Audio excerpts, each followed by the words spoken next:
So this thing right here is the Sony A7IV f1.8, and I have to say that the 85mm focal length is one of my absolute favorite focal lengths. So today I'm going to tell you why you should buy an 85 prime lens.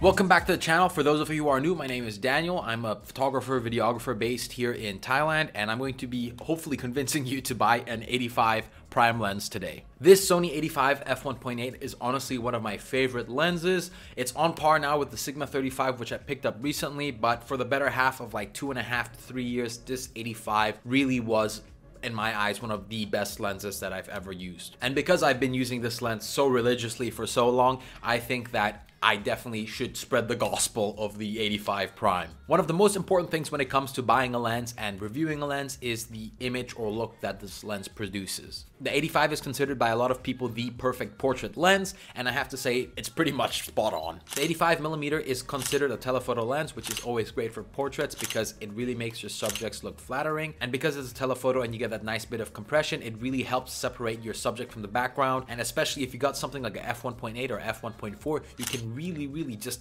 completely obliterate the background, turn it to mush, and that way you can remove any kind of distracting things in the background by just completely blurring it out, which is a great reason why this lens or this focal length is considered an amazing portrait lens. But of course, lenses aren't designed for specific purposes, so you can use this in pretty much any aspect you want to, which is my next point. You'd be surprised by how versatile this lens actually is. Just because it's labeled as a great portrait lens doesn't mean you necessarily have to use it for just portraits. I've used it for a lot of street photography, automotive photography, even landscapes, product photography as well. At the end of the day, lenses are literally just tools. The way you go about using your own tools and the products and outcomes you create with those tools is completely up to you. And I think that it's really interesting to use something that people wouldn't necessarily use. For example, most people won't use an 85mm for landscapes. They'll stick to the default kind of ultra wide or wide angle lens.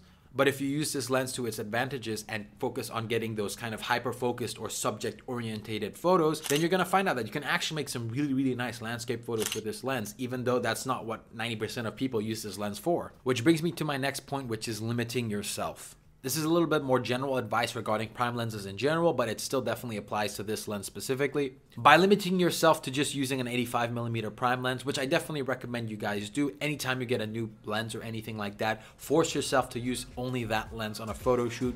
That way you're going to become very familiar and understand and just be better with taking photos with the specific piece of kit you got. By limiting yourself, you're forced to think outside the box and learn and move yourself to understand how to get interesting and exciting images with the piece of kit you're using. It just so happens to be, in this case, it's an 85mm prime.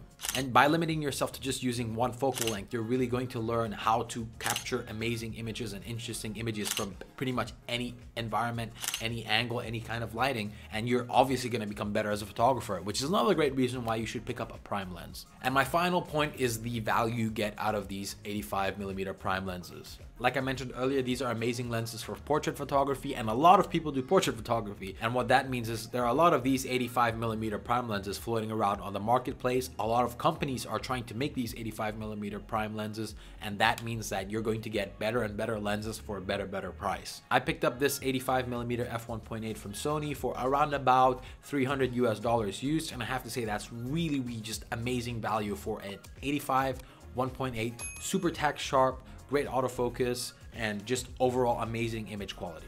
Now, I'm not saying that you should get the Sony one specifically, but keep in mind that there's a lot of options out there, and that means that these 85mm prime lenses are really great value. They're super cheap compared to other lenses, and the images that these 85mm focal lengths produce are stunning, absolutely stunning in terms of portraits and pretty much everything I've shot. And a great example of this is whenever I'm out shooting and I feel like I'm not getting the kind of images I want, I'm not happy with the photos I'm taking, I'll stick this bad boy on the camera and I always feel way more comfortable. And because these are prime lenses we're talking about, they're usually quite small, as you can see here, and very lightweight compared to my other lenses. So it's a great piece of kit to add to your collection if you're looking for something a little bit smaller, a little bit lighter, but still produces amazing photos. So those are my reasons why I believe you should buy an 85mm prime lens and add it to your collection.